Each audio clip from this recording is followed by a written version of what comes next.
gusto estar por aquí. Qué bueno. Muchas gracias a Ipsiarte por esta invitación. Y bueno, a los participantes de esta tarde.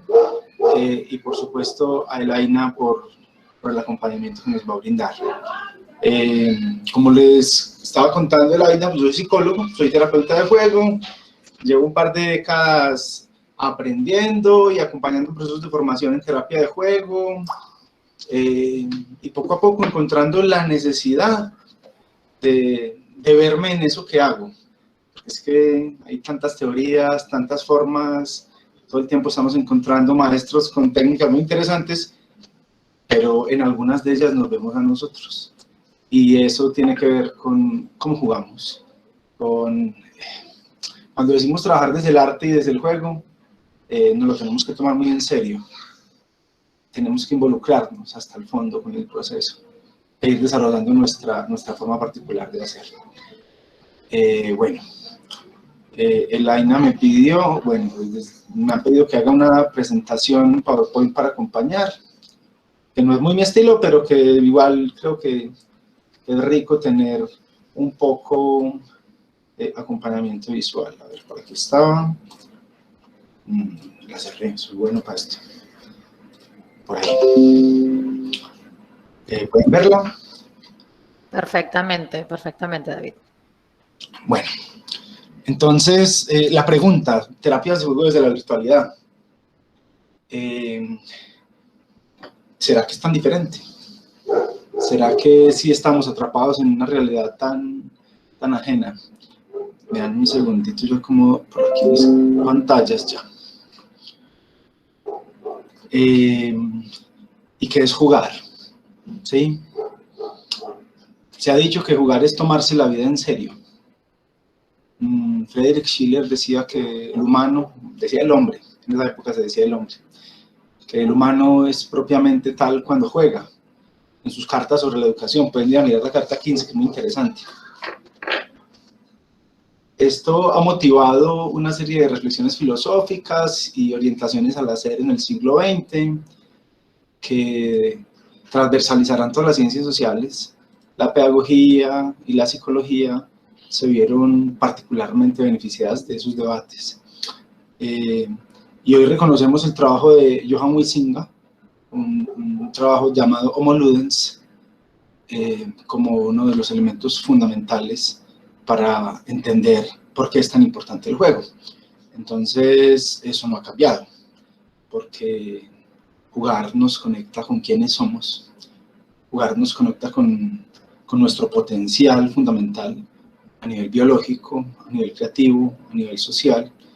Entonces, un poco la pregunta desde aquí es cómo jugamos desde la virtualidad, que es una pregunta que veníamos haciéndonos hace unos años y que se convirtió en una pregunta demasiado relevante después de la aparición del COVID-19. Entonces, algunos que teníamos como un poquito más trabada la pregunta, teníamos herramientas con que seguir atendiendo a nuestros pacientes y seguir desarrollando actividades desde un consultorio virtual. Algunos se tardaron un poquito más, ¿sí? Finalmente, creo que es lo mismo ahora mismo, porque en la relación terapéutica, el espacio siempre fue un espacio virtual, un espacio transicional. Entonces, es cómo se facilita la relación y cómo el juego aparece para mediar la relación. Eso está desde los clásicos en el trabajo de terapia de juego. Ahora, hay muchas formas de acercarse a este tema de la terapia de juego. Hay bibliotecas enormes, hay algunos clásicos que vale la pena ir a revisar. Sin embargo, creo que estamos al borde de un cambio paradigmático. Todos los modelos de terapia de juego te cuentan la historia como que su fundador se inventó esa vaina. ¿Y quién fue el que se inventó el juego entonces? Porque si miramos, todos los mamíferos juegan. Es algo que tenemos en común todos los mamíferos. Esa que llaman conducta lúdica, esa conducta espontánea de probar quiénes somos y qué hacemos en el mundo. Entonces, ¿cómo facilitar un juego espontáneo a las personas que acuden a nuestra consulta? Y a partir de este juego espontáneo poder activar el poder transformador del juego. Porque el juego, que culturalmente se ha visto como un acto intrascendente, una acción por la acción, una acción mediada por el placer mismo de estar jugando, ha demostrado tener muchos beneficios colaterales para el jugador, para los observadores. Y el siglo XX fue por excelencia el momento de comprender cómo operaba ese ajuste psicológico a los procesos del juego. Se dice que jugamos desde el corazón. En términos filosóficos, desde la entímesis, desde esa forma en que el corazón piensa, y no necesariamente el corazón como órgano, sino como símbolo de nuestra vida sensible. Y así cada uno de nosotros, desde pequeños, inspirados por una fuerza que parece que se va perdiendo en la adultez, que se va escondiendo, y guiados por esa curiosidad fundamental, empezamos a explorar el mundo, a movernos, a tantear el universo y a entregar todo el cuerpo al acto lúdico. Eso será diferente ahora que el confinamiento a muchos parece haberles cambiado las reglas de juego. Yo digo que no. Un poco también ha sido invitar a las personas a romper el tedio y proponerles algunos juegos. Porque estamos en una cultura en Occidente muy directiva, donde la mayoría de las personas están necesitando quien les diga qué hacer con sus vidas, lastimosamente. Entonces, yo puedo ubicarme en un espacio de juego para proponer una serie de juegos que les permitan irse reconociendo en eso que están haciendo. Y bueno, hay protocolos de juego también que permiten mostrarle a una familia, en el caso que trabajemos con familias, qué tipo de procesos pueden desarrollar y desde allí empezar a poner sobre la mesa eso que les está generando conflicto.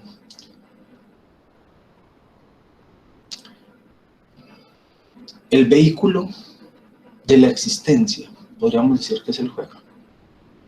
Pero, ¿a qué estamos jugando? ¿Sí? Uno de los elementos fundamentales en toda terapia consiste en reconocer cuál es la actitud inconsciente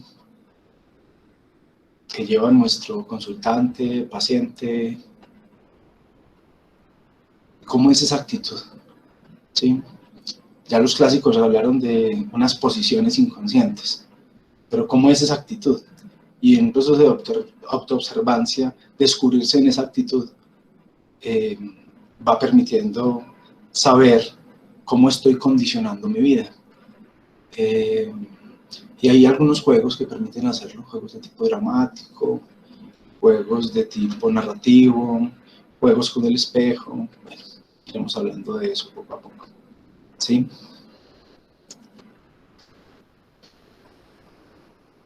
Se nos desató la crisis y eso parece haber tocado nuestra capacidad de imaginar,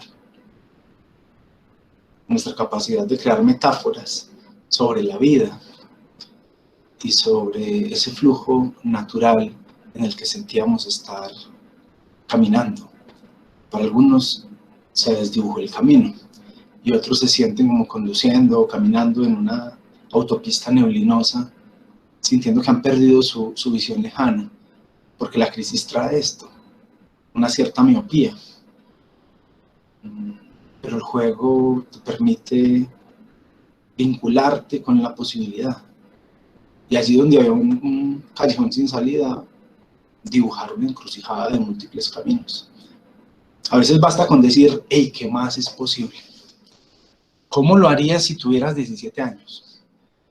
Y si no fueras tú, si otro estuviera en esa situación, ¿qué podría hacer?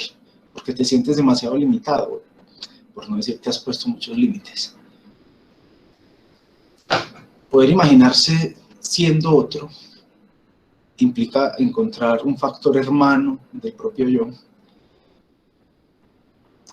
que no se ha desarrollado en su pleno potencial y trabajar desde ahí.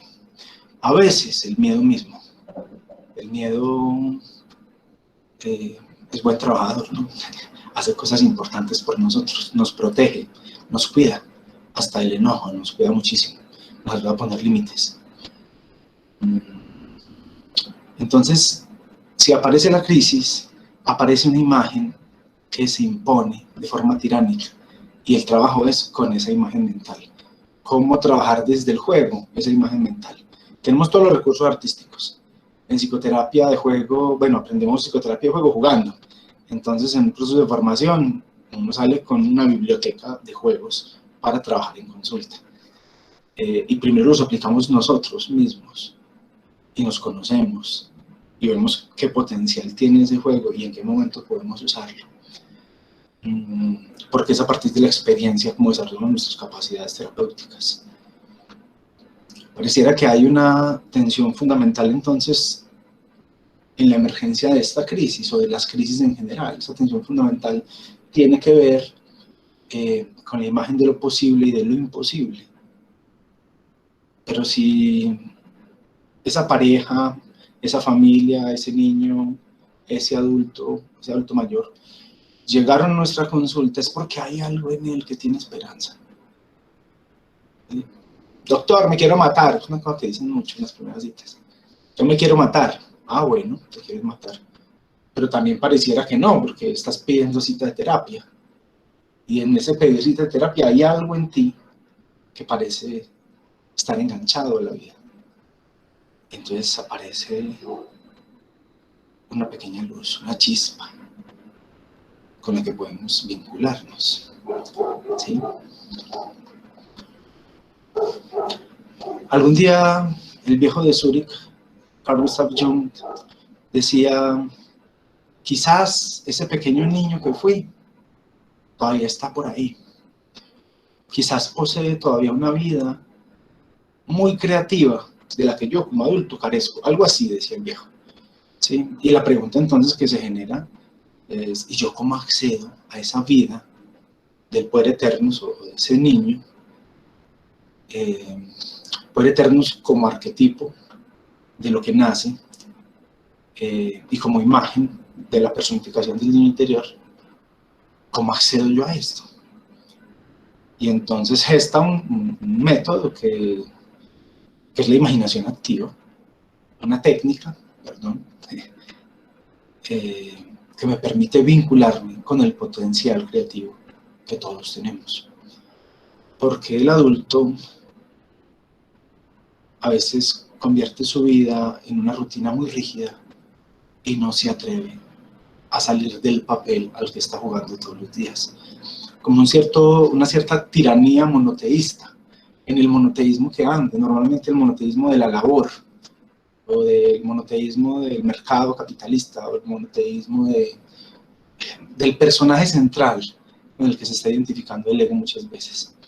Entonces hay que buscar la potencia del juego. Pues la imaginación teje un puente entre lo que el ego, la conciencia, alcanza a conocer en el mundo y todo eso otro que hay ahí. Eso otro que han llamado lo inconsciente, ¿cierto?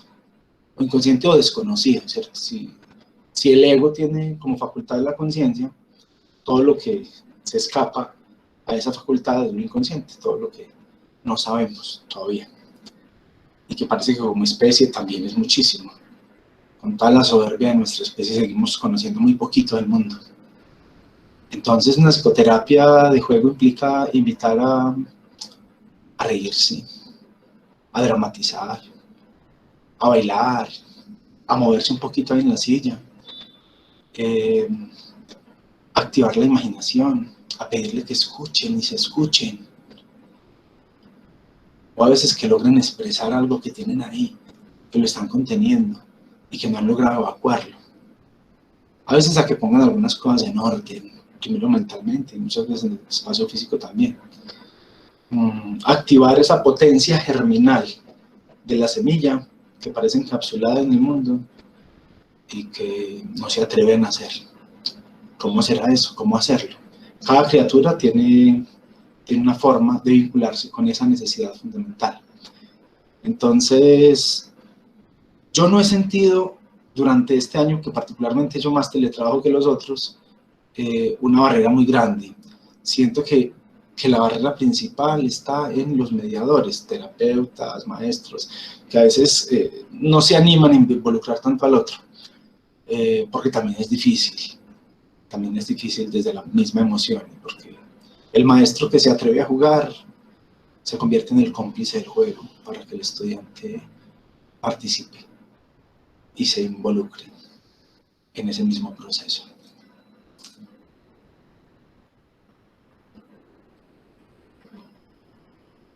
Durante este año he visto cómo las personas se disfrazan, hacen teatros de sombras en sus casas, montan una noche de cine y después de la noche de cine hacen algún dibujo, algún juego relacionado con los personajes. Hemos recurrido a la habilidad mimética de la psique para mirar cómo se disfrazan las formas de la conciencia y por qué uno se identifica con un personaje de alguna obra de teatro, de una narración, de una obra de cine, de una comedia misma, para poder ir vinculándonos con eso que somos y diferenciarlo un poco de cómo operamos desde nuestras habilidades sociales, desde lo que en la psicología profunda se llama el arquetipo de la persona o la máscara, ¿sí? Que tiene que ver con lo que yo le muestro al mundo, un poco lo que yo pongo en mis redes sociales, un poco lo que yo creo que los demás esperan de mí, que un poco es la corteza que nuestro pequeño y frágil ego necesita para relacionarse con el mundo exterior, que puede tener un lenguaje muy diferente al del propio yo.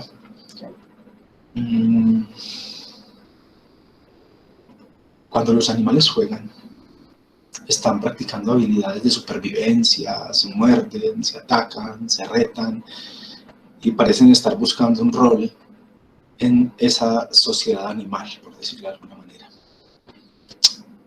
Y nosotros también somos animales. Pero ¿a qué estamos jugando? ¿Por qué nuestra sociedad crea y recrea combates constantemente? ¿Por qué nuestros niños crean funerales y entierran muñecos? ¿Por qué crean bodas y casan un conejo con una rata? ¿Por qué hablan de nacimientos y partos en medio de los juegos? Se ha dicho que porque necesitan prepararse para la vida de adultos. Yo creo que realmente están procesando una imagen que encuentran en el mundo y disfrutando de ella para su presente. Porque es ahí donde ponen su placer, en reconocer cómo se está viviendo eso. Entonces, en terapia familiar, les podemos sugerir una serie de juegos psicodramáticos para que en casa, por ejemplo, jugar al youtuber. Hey, papá, esta semana vamos a jugar al youtuber y me gustaría que durante el transcurso de la semana me manden un par de videos de cosas que a ustedes se les ocurran solo por jugar. Mi intención fundamental como terapeuta es que se fortalezcan los lazos, que puedan jugar en familia. Y muchas veces, después de eso, aparecen los siguientes retos en el proceso terapéutico. Por ejemplo, en el tema de las expectativas, que uno ve que en medio de la grabación el niño se ve muy tenso, o que el papá está jugando a una forma específica de un complejo, y entonces eso me da material para trabajar luego. Es posible desarrollar el juego en medio de la sesión terapéutica o proponerlo para que se desarrolle una serie de juegos en el transcurso de la semana y en la siguiente semana que nos vemos, pues encontrarnos y mirar esa obra que es proceso del trabajo terapéutico de esa semana. A muchas familias y parejas les he propuesto la técnica del vehículo existencial, ¿no? Si conocen, es proponerle a la familia que imaginen que su vida o que la familia como tal es un vehículo, se desarrolla una serie de preguntas y a partir de esa serie de preguntas pues se sigue un trabajo. Entonces yo lo que hago es que les pido que hagan una obra de arte. Entonces, por ejemplo, en terapia de pareja les digo, imaginemos que la pareja como tal, como ustedes la conciben, es una obra de arte que tiene que ver con la dimensión dinámica, móvil de la vida. ¿Qué vehículos son ustedes? ¿Sí? Ustedes vuelan, ustedes flotan sobre el agua, van como en una bicicleta pedaleando, y bueno, se van desarrollando una serie de preguntas sobre la energía, sobre el trayecto. Uno puede configurar entre 8 y 16 preguntas para desarrollar esta actividad. Primero tenemos que hacerla nosotros, y mientras la vamos desarrollando nosotros, tenemos la experiencia básica de cómo puede funcionar ese tipo de técnicas. A veces veo gente muy seria y les propongo que si juegan al Rockstar, que hagamos karaoke, que pongan su canción favorita y que canten, y yo los veo y converso con ellos. Si logramos que se suelten y se involucren en el juego, ya hemos ganado mucho terreno. Bueno, hay estrategias en terapia de juego que tienen que ver con la expresión del cuerpo. Lo encontramos más en modelos como las terapias que tienen fundamentación en la psicología profunda, en la psicología de la Gestalt, en la fenomenología misma, en la terapia reichiana, y así, arteando, encontrándonos a través de ese juego dramático, de la expresión creativa, de la línea, del movimiento. Pareciera que se va atravesando ese velo invisible que te conduce a una siguiente capa de la realidad que hasta ahora era desconocida, porque el cuerpo, en un lenguaje sutil, que se puede llamar síntoma, nos está hablando todo el tiempo, y nadie sabe más que la naturaleza, y el lenguaje del cuerpo es el lenguaje de nuestra naturaleza, de tal suerte que eso que sentimos es un llamado a atendernos. También hay un montón de modelos ahí en psicología que implican desatender el llamado, ¿cierto? Anestesiarlo, silenciarlo, negarlo. Pero la psicología también ha puesto sus manos en unos enfoques muy coloniales que han implicado un sometimiento y una esclavitud de la conciencia. Entonces, algunos hemos naturalizado muchísimo eso. La terapia de juego no tiene esa tendencia. La terapia de juego te invita a la práctica de la libertad. Podríamos decir que una terapia de juego efectiva propone una experiencia heurística. Lo heurístico en filosofía tiene que ver, ¿se acuerdan del Eureka de Arquímedes? Esos encuentros, esos hallazgos que son tan fundamentales y tan únicos, en los que uno dice, después de ese día, de ese insight, de ese darse cuenta, o de esa epifanía, que hoy hay personas con discursos muy espirituales, lo que resulta muy interesante, la vida no vuelve a ser la misma. Entonces ahí estoy yo, poniendo un poco de música, les pido a mis pacientes que se pongan audífonos y que se preparen un espacio cómodo, con una colchoneta, hago un acompañamiento meditativo, y después propongo un juego de visualizar el cuerpo, una relajación muscular, una relajación, una conciencia del cuerpo, para entrar a un campo diferente de la imagen, donde vamos a tratar de reconocer dónde están las tensiones del cuerpo. Por ejemplo, esto hay que aprenderlo haciéndolo y jugándolo, ¿sí? Una metáfora que me gusta mucho viene de la psicología de Jung, ¿cierto?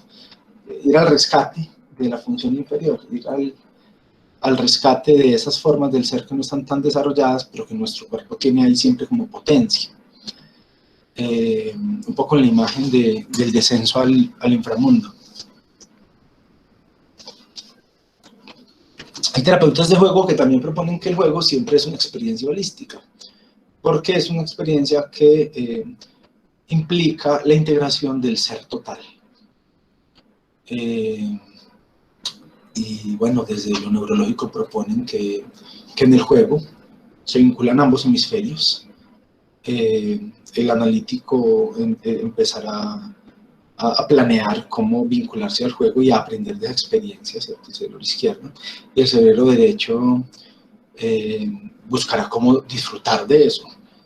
Pero hay quienes les cuesta trabajo, porque estamos demasiado colonizados por ese logocentrismo de Occidente, esta idea de que aprender es pensar, de que todo es racional, de que todos son conceptos. Y es ahí donde la psicoterapia de juego fractura ese paradigma de 2000 años de logocentrismo y nos propone una experiencia que puede ser más dionisiaca, en un sentido como de las otras razones que tenemos, no tan racionales necesariamente. Bueno, en medio de un juego hay mejor oxigenación cerebral. Hablo de un juego que sea placentero, ¿cierto? Otro elemento a tener muy presente ahora que trabajamos con psicoterapia de juego a nivel virtual tiene que ver con la presencia de los complejos, ¿cierto? En esa actitud psicológica que llega a nuestro paciente podemos ver por dónde van sus complejos, ¿sí? Recordemos que la teoría de los complejos fue desarrollada por Carl Jung, y que básicamente los complejos tienen que ver con lo inconsciente personal, donde el yo tomará una posición frente a ciertos elementos de su vida, tomando una posición de un yo inflado o un yo devaluado. Entonces hay complejo de superioridad, complejo de inferioridad, pero esta actitud psicológica se vuelve inconsciente y las personas no alcanzan a percibir que siempre tienen una actitud frente a la vida. Cuando los invitamos a jugar se dan cuenta muy fácilmente de que siempre están tomando esta actitud. A veces tomamos una posición de juego directiva, ¿cierto? En terapia de juego uno puede hacer terapia no directiva, terapia directiva, una terapia semidirectiva.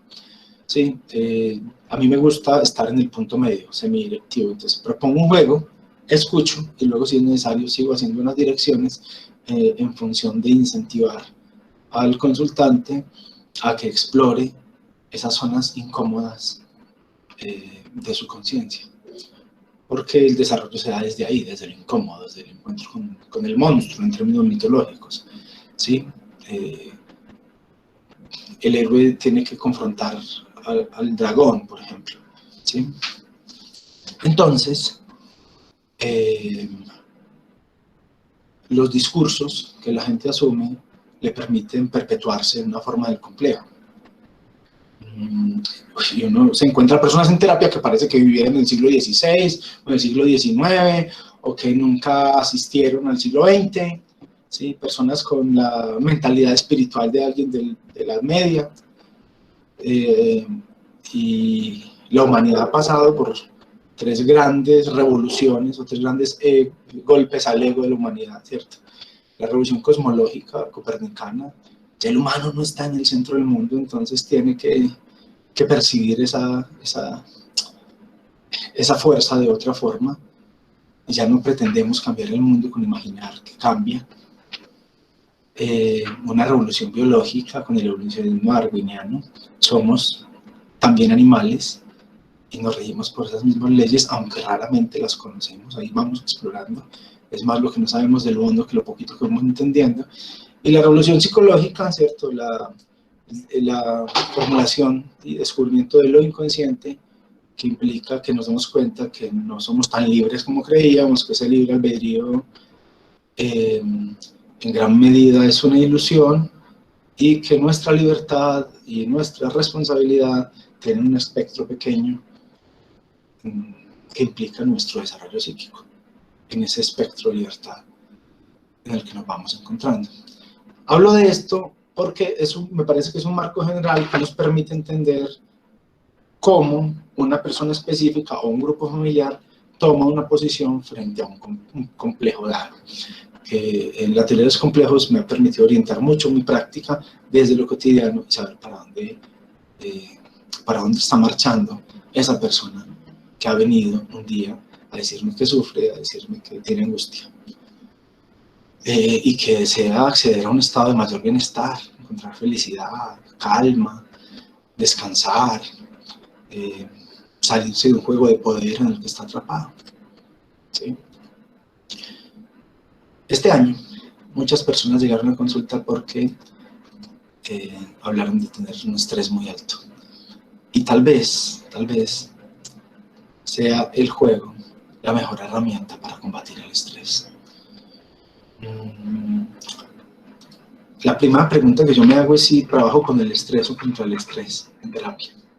Porque a veces ese estrés enmascara elementos muy importantes de la vida de una persona sin las cuales no es capaz de imaginarse otra vida posible. Entonces, bueno, el estrés neurológicamente tiene que ver con un bajón de serotonina.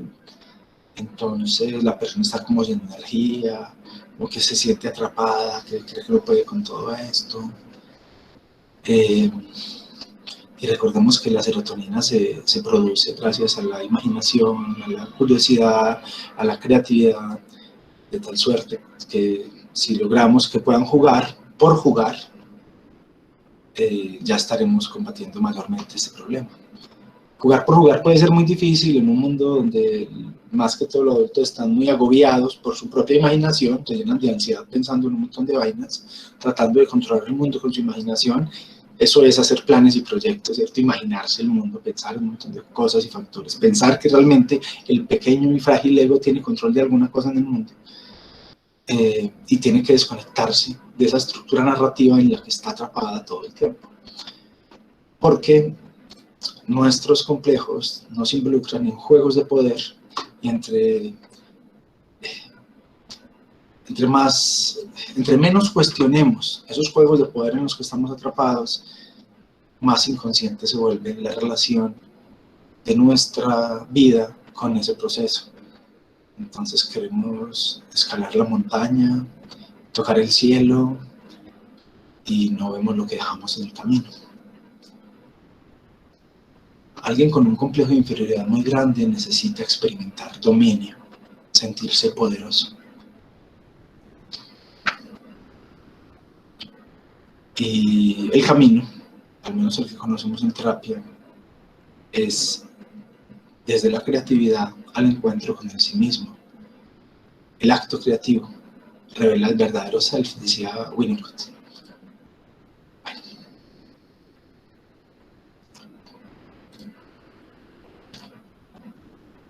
Hay una serie de factores que analizamos cuando estamos haciendo un trabajo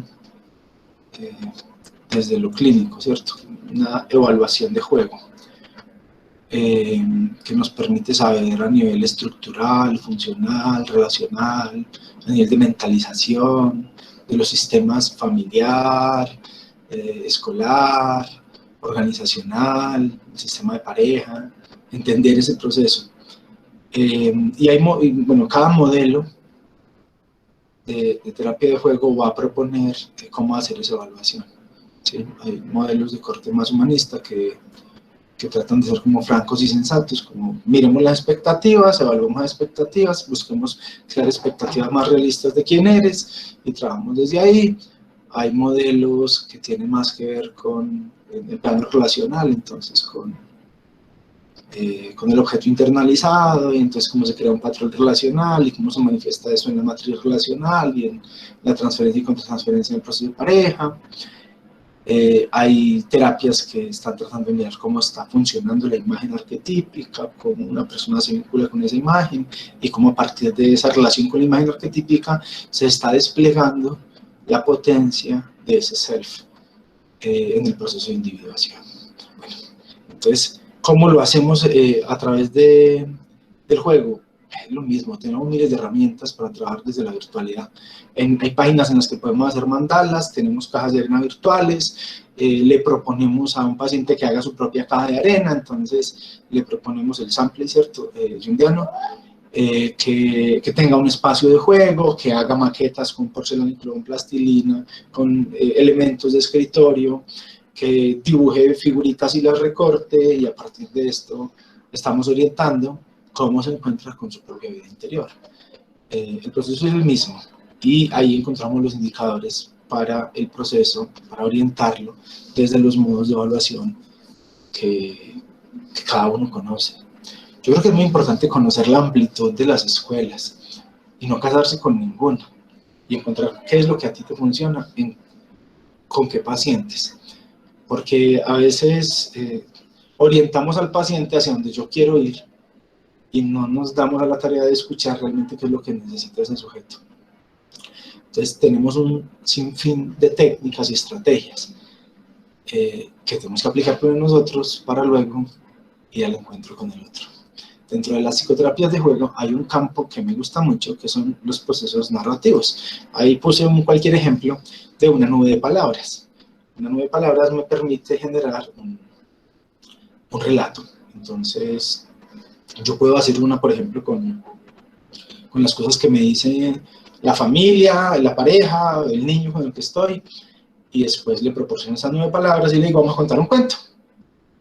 Y en el encuentro con la imaginación, él va tomando las palabras que previamente estuvo diciendo reiteradamente en consulta y va a generar un juego proyectivo para decir lo indecible, para encarnar esos silencios. Porque cuando el ego sale del foco de mira, puede contar lo que tanto temía decir. Puede hablar de sus frustraciones, de sus miedos, de todo eso que le resulta tan aterrador que comúnmente está negando, proyectando, fantaseando, evadiendo. Entonces los juegos narrativos nos van a permitir acceder a un proceso conversacional diferente. En el diplomado podemos hacer algunos ejercicios, es muy interesante. Bueno, finalmente, el proceso en el juego apunta a esto, al insight, a darse cuenta de lo que hay ahí. Si la función del yo es la de ser conscientes, de darnos cuenta de lo que hay en el mundo, el camino en terapia tiene que ver con lo que no conocemos, con lo que no sabíamos, que también lo llamamos lo inconsciente. Por eso la metáfora de ir a lo oscuro, de encontrar la oscuridad, ¿cierto? Una alegoría de que vemos la luz, pero no podemos ver la oscuridad y hay que ir a lo oscuro. Hay que ir allá donde no veíamos, donde no entendemos el mundo. Porque finalmente sanar es comprender y desde ahí analizar nuestra posición en el mundo. Bueno, ese es mi chiste gráfico. Hoy tenemos variedad de enfoques y técnicas para el desarrollo de la psicoterapia del juego. El entrenamiento, yo digo, dura toda la vida. Llevo un par de décadas en esto y siempre me encuentro con cosas nuevas, otras técnicas, experiencias de otros autores. Uno compra fichas, hace marionetas, crea una caja de arena, desarrolla sus propias formas de jugar, desde la poesía, desde la literatura, desde el cine, pero siempre estamos en construcción permanente. La psicoterapia de juego es una tierra fértil donde podemos ir a sembrarnos. ¿De qué será que nos vamos a alimentar? ¿Qué es lo que hay ahí a nuestra disposición? Me gusta de la psicoterapia de juego esa apuesta por la mirada atenta y compasiva que tiene frente al mundo. Desde los enfoques de juegos de rol dramático, psicodrama, la confección de títeres, el samplay, las estrategias de juego grupales, la arteterapia llevada al aula.